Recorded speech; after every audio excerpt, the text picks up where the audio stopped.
여러분들은 잠에 문제는 없습니까? 잠을 못 잡은 경험을 해보신 분들은 잠 못 자는 고통이 얼마나 괴로운지 경험하셨을 겁니다. 수면 환자를 보는 의사로서 환자를 통해서 또 저도 가끔 못 자면서 잠을 못 자는 고통을 충분히 공감하고 있습니다. 여러분들이 잠을 잘 잘 수 있기를 바라면서 이 방송을 시작하도록 하겠습니다. 대부분의 불면증에 치료되는 약물들은 약의 효과가 보통 이틀에서 4일 정도로 굉장히 긴 작용 시간을 갖고 있습니다. 하지만 2시간에서 한 4시간 정도의 약효를 갖고 있는 대표적인 약물이 있습니다. 졸피뎀과 트리아졸람, 할시온이라고 하는 약물입니다. 그런데 졸피뎀은 비벤조디아제핀 계열의 약물로 분류하고요. 트리아졸람은 벤조디아제핀 계열의 약물로 분류하고 있습니다. 두 가지 약물은 뇌의 중추신경계의 가바 수용체에 직접 작동해서 뇌를 억제함으로써 깨지 않도록 하는, 즉 수면 효과를 나타내는 약물이고, 이러한 이유 때문에 의존성과 내성이 있어서 향정신성 의약품으로 분류가 되고 마약류 관리에 대한 법률에 근거해서 처방 제한, 매일 복용하지 않도록 엄격하게 관리되고 있습니다. 벤조디아제핀 계열의 약물은 3가지 효과를 보입니다. 잠을 잘 들게 하고 깨지 않게 하는 수면 효과를 보이게 되고요. 두 번째, 진정 효과를 보이게 됩니다. 이 때문에 불안장애나 공황장애 있는 환자들한테 많이 처방이 됩니다. 세 번째 효과는 근이완 효과이고, 근육통을 경감하거나 근육을 이완시키는 목적으로 수면제 계열의 벤조디아제핀 약물들을 처방할 수도 있습니다. 하지만 이런 벤조디아제핀 약물들은 약효가 굉장히 깁니다. 보통 이틀에서 4일 정도 효과를 보인다고 합니다. 트리아졸람은 어떨까요? 이 트리아졸람은 벤조디아제핀 약물이라고 분류했으니까 3가지 효과를 다 갖고 있죠. 방광기도 2시간밖에 안 돼서 매우 짧습니다. 트리아졸람은 할시온, 졸민, 트리람으로 판매가 되고 있습니다. 불면증의 단기 치료에 처방되는 약으로 보통 7일에서 열흘 정도 복용해야 되며 최대 3주를 넘지 않도록 권고하고 있습니다. 의존성과 내성이 매우 강해서 최대 3주 이상 처방을 못하도록 제한을 두고 있는 약물입니다. 만약에 3주 이상 약을 계속 복용해야 되는 상황이 된다면 수면 전문의와 상담을 통해서 다른 치료법에 대해서 강구를 하셔야 됩니다.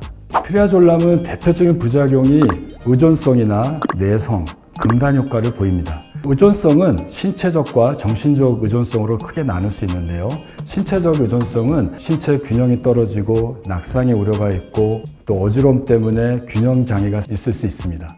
심리적 의존성은 약 효과가 굉장히 좋기 때문에 굉장히 만족감을 느끼다가 약을 중단하면 불안감이 생기고 또 잠을 더 못 자게 돼서 약을 다시 탐닉하게 되고 갈망하는 효과를 나타내게 됩니다.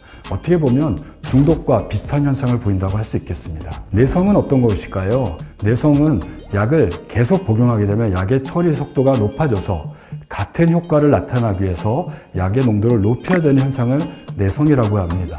오랫동안 복용하게 되면 약효가 떨어질 수밖에 없습니다. 이 때문에 단기간만 짧게 복용하셔야 됩니다. 또 다른 부작용이 금단 현상인데요. 금단 현상은 약을 끊었을 때 원래 있던 증상이 다시 나타나고 더 나아가서는 원래 있던 증상보다 더 심각한 증상이 나타납니다.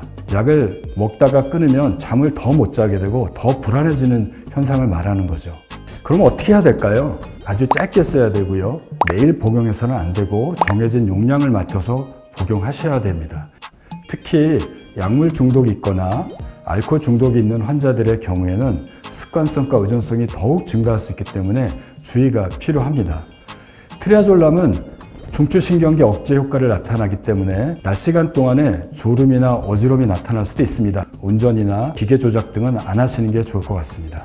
특히 고령자의 경우에는 신체 기능이 떨어져 있고 복용하는 약물들이 상당히 많이 있기 때문에 과다하게 드시게 되면 또 매일 드시게 되면 진정이 너무 세져서 잠만 너무 잔다든지 어지러움이 나타나서 낮에 넘어지고 운동 실조가 일어날 수 있기 때문에 가능하면 저희가 처방하는 약보다 더 적은 용량부터 시작하셔서 복용하셔야 됩니다. 코로나 환자가 늘어나면서 팍스로이드라고 하는 약물을 복용하는 사람들이 많이 늘어나고 있습니다.